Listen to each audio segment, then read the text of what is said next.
Salve e benvenuti nel mio canale. Oggi ti spiegherò in maniera semplice, senza utilizzare termini tecnici, l'uso di questo strumento che è il calibro. Piccola parentesi.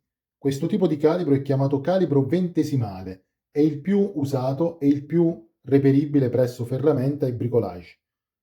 Di solito è in acciaio inox, ma per esigenze di video, perché l'acciaio inox mi riflette, ho usato uno in plastica. Chiusa parentesi.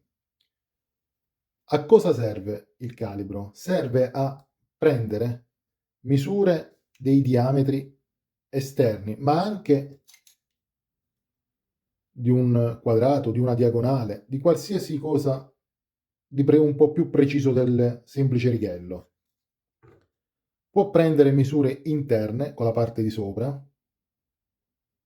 queste può prendere i diametri, vedete può prendere anche questo piccolo diametro interno qui, che con qualsiasi righello sarebbe impossibile da misurare, e in più può prendere tramite, guardate, allungando esce un'asticella che serve a prendere la profondità. Mettiamo che dobbiamo fare dei fori sul legno, prendiamo la profondità precisa. Come si legge? Allora, è composto da una sorta di righello lungo in media una quindicina di centimetri, ce ne sono anche di più grandi. La parte superiore è in pollici, lasciamola stare. La parte scorrevole ha una scala da 0 fino ad arrivare a 10. Come si effettua la lettura? Qualsiasi sia la misura rilevata, o un diametro, una profondità, qualsiasi cosa, impostiamo così a caso e leggiamo.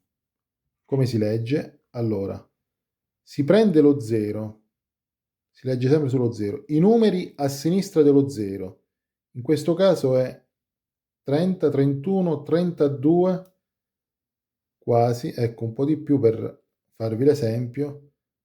Il numero a sinistra dello 0, il più vicino è il 32, 31, 32 millimetri. Però è un po' di più. Andiamo a cercare quel po' di più quant'è.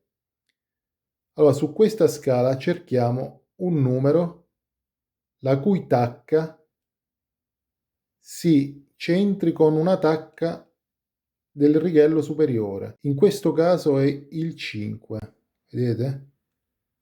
E allora la misura sarà 32 millimetri, virgola 5, quasi 33, 32 millimetri e mezzo, o si scrive 32,50 o virgola 5. Questo è l'uso del calibro, per uso hobbistico, per rilevare, come ho detto prima, cose che facciamo semplicemente. Inutile che vi metto a spiegare le varie divisioni del ventesimale e del cinquantesimale, non ci servono. A noi serve solo per essere un po' più precisi nella scelta delle punte del trapano, per forare, non so, per sapere, sempre questo legno qui viene nominato da 20 mm, invece, controllando bene, è scarsi 19 mm. Tutto qui, per un uso semplice.